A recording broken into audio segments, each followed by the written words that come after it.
गुज़िश्ता रोज़ ही एक इस्तीफ़ा आया था, उसकी वजूहात भी कुछ यही बताई जा रही थी, तो इस पर अहमद से डिस्कस कर लेते हैं। जी अहमद सईद, क्या लगता है, क्या वजूहात थी कि रेड बॉल का कोच पाकिस्तान का अजहर महमूद वो अचानक से इस्तीफ़ा देने पर रजामंद भी हो गया और अगले कॉन्ट्रैक्ट्स भी तैयार है?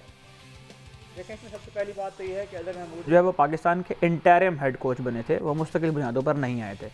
उनको इंटरिम हेड कोच इसलिए लगाया गया कि पाकिस्तान ने जब जेसन गिल्स्पी को अपॉइंट किया था रेड बॉल का कोच, तो वो अपना स्टेंट जो है वो पूरा नहीं कर पाए थे। उस वक्त ज़ाहिर है मेक शिफ्ट अरेंजमेंट के तौर पर पाकिस्तान के पास अजहर महमूद ही एक ऑप्शन थे। आकिब जावेद कुछ अर्सा जो है वो टीम को संभालते रहे, उसके बाद फिर अजहर महमूद के पास जो है वो पाकिस्तान की टीम आई और पाकिस्तान के टेस्ट टीम के तौर पर टेस्ट कोच के तौर पर एक ही सीरीज़ उनके हिस्से में आई, जिसमें साउथ अफ्रीका के साथ पाकिस्तान ने 1-1 से टेस्ट सीरीज़ जो है वो बराबर की। ये वो साउथ अफ्रीका है जो वर्ल्ड टेस्ट चैंपियनशिप की डिफेंडिंग चैंपियन है, और ये वो साउथ अफ्रीका है जो पिछले 11-12 टेस्ट मैचों में से कोई टेस्ट मैच भी नहीं हारा था। तो पाकिस्तान के कोच के तौर पर ये सीरीज़ ड्रॉ करना, मेरा ख्याल है कि ये रिजल्ट तो बहुत मुनासिब है, लेकिन अजहर महमूद जो हैं वो पाकिस्तानी टीम के साथ मार्च 2026 तक मुंसलिक थे।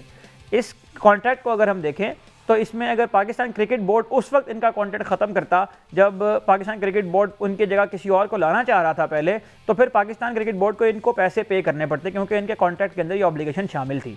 अब जो कॉन्ट्रैक्ट खत्म हुआ है वो म्यूचुअल एग्रीमेंट से हुआ है। पीसीबी और अजहर महमूद दोनों एक ही पेज पर थे। अजहर महमूद ने इसलिए जो है वो इस से माजरत करना चाहिए क्योंकि उनकी जो फ्यूचर में मसरूफियात हैं वो इस तरह से है कि वो इस वक्त IL T20 के अंदर डेजर्ट वाइपर्स के बॉलिंग कोच के तौर पर काम कर रहे हैं, जो कि इस वक्त लीग के ऊपर टेबल के टॉप के ऊपर भी है, उनकी लीग चल रही है इस वक्त। उसके बाद जो है वो इनकी मसरूफियात PSL में इस्लामाबाद यूनाइटेड के साथ भी हैं, और साथ ही साथ पाकिस्तान का हेड कोच बनने से पहले ये सरे काउंटी के भी असिस्टेंट कोच के जो ओहदे पर जो है वो फाइज थे। तो आप अगर देखें तो अभी हम जो बात कर रहे थे इससे पहले ब्रेक से पहले, तो प्रायोरिटाइज करना तो अब से ही शुरू कर दिया है प्लेयर्स ने भी और कोचेज़ ने भी। नेशनल ड्यूटी या नेशनल टीम की जर्सी पहनना अब उस तरह से प्राउड जो है वो उसके साथ मुंसलिक नहीं है, क्योंकि बहुत ज़्यादा पैसा आ गया है क्रिकेट के अंदर लीग्स की वजह से। तो कोचेज़ की भी यही प्रायोरिटी होती है, प्लेयर्स की भी यही प्रायोरिटी होती है कि अपने लीग्स के जो कॉन्ट्रैक्ट हैं वो पहले जो है वो साइन किए जाएँ, उसके मुताबिक फिर उनका बाकी पूरे साल का कैलेंडर जो है वो बनेगा। अजहर महमूद के अगर हम पाकिस्तान क्रिकेट टीम के साथ जो उन्होंने वक्त गुजारा है उसको एनालाइज़ करें तो हम पहले भी इसके ऊपर ये बात कर चुके हैं कि बहुत तवील अरसा इन्होंने गुजारा है पाकिस्तान के साथ, लेकिन हम कोई भी एक ऐसा प्लेयर जिसके ऊपर हम हाथ रख के कह दें कि यार ये प्लेयर ऐसा है जिसको अजहर महमूद ने तैयार किया है। दूसरी जानिब हम देखते हैं तो हमें इंडिया में इस तरह की मिसाल नज़र आती हैं कि अभिषेक शर्मा जो है वो युवराज सिंह के साथ प्रैक्टिस करते हुए नजर आते हैं, शुभमन गिल जो है वो युवराज सिंह के साथ प्रैक्टिस करते, हालांकि युवराज सिंह जो है वो बोर्ड का हिस्सा नहीं है। पाकिस्तान में अनफॉर्चुनेटली ये कल्चर परवान चढ़ा ही नहीं है। अजहर महमूद 2016 में पाकिस्तान की टीम से मुंसलिक हुए, 2019 तक पाकिस्तान टीम के साथ रहे, जब मिकी आर्थर जो है वो हेड कोच थे पाकिस्तान के, उसके बाद दोबारा पाकिस्तान की कोचिंग स्टाफ का ये हिस्सा बने। लेकिन 4-5 साल काम करने के बाद भी हमें कोई ऐसा प्लेयर नज़र नहीं आता है जिसके बारे में हम ये कह सकें कि ये अजहर महमूद का ही प्रोडक्ट है। तो अजहर महमूद पाकिस्तान की कोचिंग से रुखसत हुए, और इससे दूसरा पहलू जो मैं आप सामने रखना चाहता हूँ वो ये है कि 2021 से लेकर अब तक पाकिस्तान रेड बॉल क्रिकेट के लिए 8 मुख्तलिफ कोचेज़ लाए गए हैं सिर्फ 4 साल के अंदर। तो ये हमारी दिलचस्पी है, ये बताता है कि हमें रेड बॉल क्रिकेट में कितना इंटरेस्ट है, ये बताता है कि हम टेस्ट क्रिकेट खेलने में कितनी दिलचस्पी रखते हैं, और हमारे जो FTPs होते हैं, जो हमारे फ्यूचर टूर प्रोग्राम होते हैं, जो हमारे सारे कैलेंडर होते हैं, उनको भी अगर आप उठा के देख लें तो आपको ये समझ में आती है कि हम ये नहीं खेलना चाहते। अगर हम वर्ल्ड टेस्ट चैंपियनशिप का हिस्सा ना होते तो शायद हम इस पूरे साल के अंदर कोई टेस्ट मैच न लेते। जबकि दूसरी जानिब हम देखते हैं कि जो टॉप 3 टीम्स हैं दुनिया की, इंडिया, इंग्लैंड और ऑस्ट्रेलिया, उनके टेस्ट मैच की तादाद अगर मैं पिछले साल की आपको बताऊं तो 21 टेस्ट मैच खेले थे ऑस्ट्रेलिया की टीम ने, 19 टेस्ट मैच खेले थे इंग्लैंड की टीम ने, और 18 या 19 टेस्ट मैच जो है वो इंडिया की टीम ने भी खेले थे। तो ये वो बुनियादी फ़र्क है जो आपको नज़र आता है। और अब पाकिस्तान की टीम को एक नया हेड कोच तलाश करना है, क्योंकि पाकिस्तान को मार्च-अप्रैल में एक सीरीज़ खेलने के लिए बांग्लादेश जाना है, तो पाकिस्तान को उसके लिए एक नया हेड कोच दरकार होगा, जो कि नवा हेड कोच होगा पाकिस्तान का 4 साल के अंदर। अच्छा, तो रेड बॉल के ऊपर ही बात करें। एक रेड बॉल मैच हो रहा है इस वक्त ऑस्ट्रेलिया के अंदर, एशेज सीरीज़ की बात करना चाह रहा हूं। तो उसमें भी हमने देखा कि पहले रोज़ ही ऐसी धुआंधार बैटिंग की है और 300 से ज़ायद रन्स भी बना लिए, टारगेट भी काफ़ी ज़्यादा दे दिया, और जो जिस तरह से खेलें ऐसा लग रहा था जैसे T20 मैच है। इस पर आप क्या कहेंगे?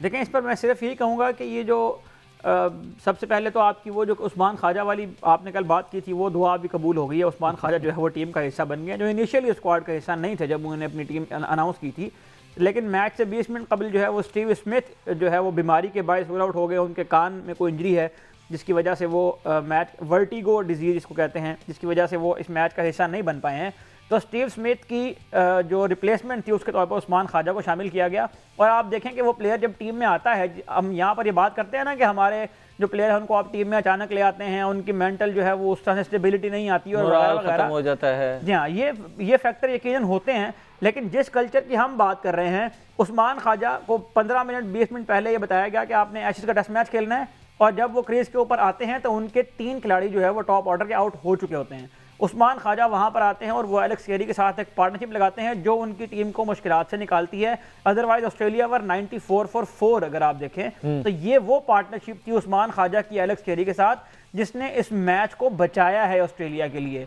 ये जो आपने बात की कि T20 की तरह खेला, मैं इससे ज़रा थोड़ा सा डिसएग्रीमेंट इसलिए करूंगा कि ऑस्ट्रेलिया की टीम वो मेरा ख्याल है कि शायद वाहिद टीम है दुनिया की जो इस बेसबॉल वाले आइडिया से और इस मार धाड़ वाले टेस्ट क्रिकेट से बिल्कुल मुतासिर नहीं हुई। वो हर तरह के हालात में वही क्लासिकल टेस्ट क्रिकेट खेलते हैं। मैच अवेयरनेस उनकी इंग्लैंड से बेहतर, उनकी जो सिचुएशन को समझने की एनालाइज करने की सलाहियत है वो इंग्लैंड से बेहतर है, उनकी मैच्योरिटी गेम की वो इंग्लैंड से बेहतर है। इसीलिए उनके यहाँ जो प्लेयर आते हैं वो भी इस माइंडसेट के साथ आते हैं कि वो ये नहीं देखते कि मुझे मैच जो है वो अगले प्लेयर के ऊपर छोड़ना है। इस मैच को वो इस तरह खेलते हैं कि इस मैच का सारा दारोमदार उस एक प्लेयर के ऊपर है। एलेक्स कैरी की अगर मैं बात करूं तो ये वाली जो उनके मिजाज में चीज़ शामिल हुई,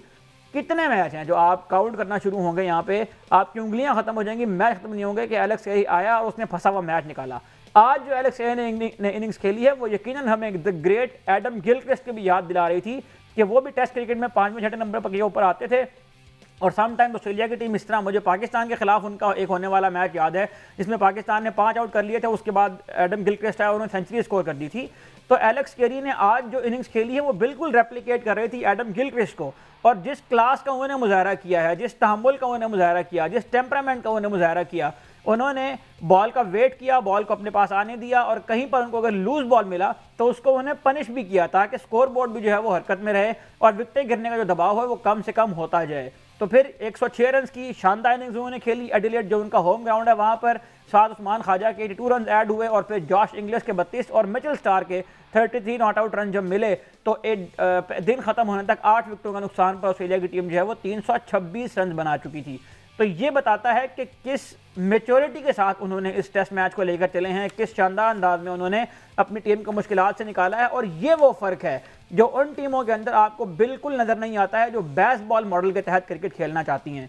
देखें, वाइट बॉल और टेस्ट बॉल, इन दोनों का फॉर्मेट अलग अलग इसलिए है कि इन दोनों के खेलने के अंदाज में फ़र्क है। आप टेस्ट क्रिकेट को ओडीआई क्रिकेट की तरह नहीं खेल सकते, आप टेस्ट क्रिकेट को T20 की तरह नहीं खेल सकते। बेसबॉल सिर्फ और सिर्फ एक मार्केटिंग टूल था जिसने इंग्लैंड की टेस्ट क्रिकेट को इस तरह ज़रूर रिवाइव किया है कि उनके स्टेडियम भरना शुरू हो गए हैं, लोग आना शुरू हो गए हैं, दिलचस्पी पैदा हुई है। लेकिन बेसबॉल के आने के बाद इंग्लैंड ने कुछ अचीव नहीं किया क्रिकेट के अंदर। इंग्लैंड ने सिर्फ और सिर्फ T20 का वर्ल्ड कप जीता, उसके अलावा टेस्ट क्रिकेट की अगर मैं बात करूं तो कोई ऐसी काबिल जिक्र कामयाबी इंग्लैंड की नहीं है टेस्ट क्रिकेट के अंदर। एशियन सीरीज वो नहीं जीते, वर्ल्ड टेस्ट चैंपियनशिप का फाइनल वो आज तक नहीं खेले, उसके अलावा अपने होम में जो फ्लैट ट्रैक्स बनाकर वो सीरीज जीते हैं उससे यकीनन जो रूट जैसे प्लेयर्स के जाते रिकॉर्ड तो बनते हैं, लेकिन इंग्लैंड की टीम की जो बतौर टीम कारकर्दगी है उसमें को बहुत ज्यादा लेकिन इसमें अहमद ये भी तो कह सकते हैं ना कि 83 ओवर में अगर एक टीम 326 रन बना रही है तो उसमें जो इंग्लैंड के प्लेयर्स हैं और जो बॉलर्स है खुसूसी तौर पर उनका भी किरदार है। जैसे विल जैक्स है,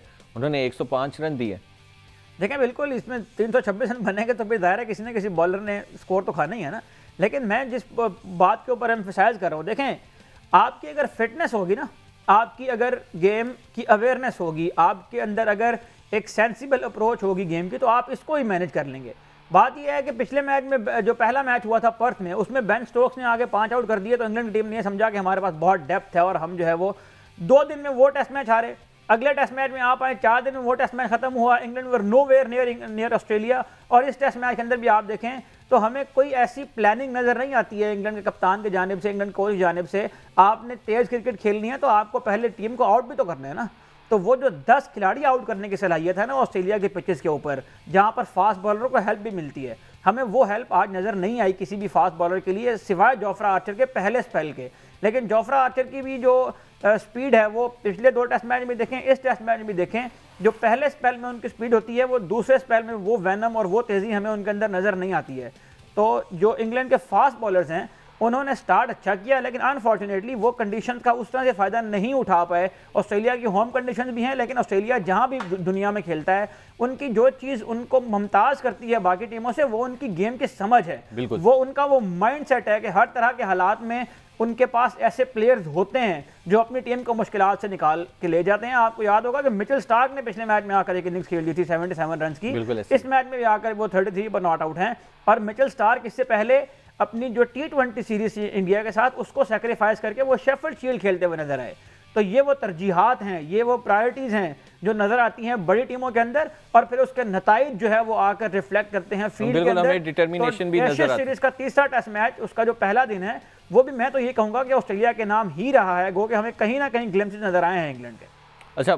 अब चूंकि हमने काफ़ी बात कर ली है एशेज़ को लेकर, अब हम कुछ बात कर लेते हैं श्रीलंका सीरीज़ के हवाले से और बिग बैश को लेकर। जो असेसमेंट चल रही थी कि पाकिस्तान सफ़र कर सकता है PSL की टीमों के साथ होने की वजह से, तो उनको ताल्लुकात अच्छे बनाने पड़ेंगे ऑस्ट्रेलियन बोर्ड के साथ। तो आज इस तरह की कुछ खबरें सामने आ रही हैं, तो आपको क्या लगता है कि हकीकत के करीब है? और इस सारी सूरत हाल के अंदर पाकिस्तान के एक नायब कप्तान होते थे जो कि सकलैन मुश्ताक के दामाद भी हैं, उनके बारे में आप शादाब खान के बारे में भी क्या कहेंगे? क्योंकि उनका नाम भी आ रहा है कि हो सकता है उनको भी बिग बैश से वापस बुला लिया जाए। देखें, शादाब खान के बारे में तो मैं काफ़ी दफ़ा ये बात कह चुका हूँ कि शादाब खान को बिग बैश से वापस, मुझे नहीं पता कौन सी परफॉर्मेंस की बुनियाद पर बुलाना है। अगर वो कह रहे हैं कि इंजरी जो है ना उनकी, वो उससे रिकवरी के लिए उनको चाहते हैं इंटरनेशनल मैचेस खिलाएं।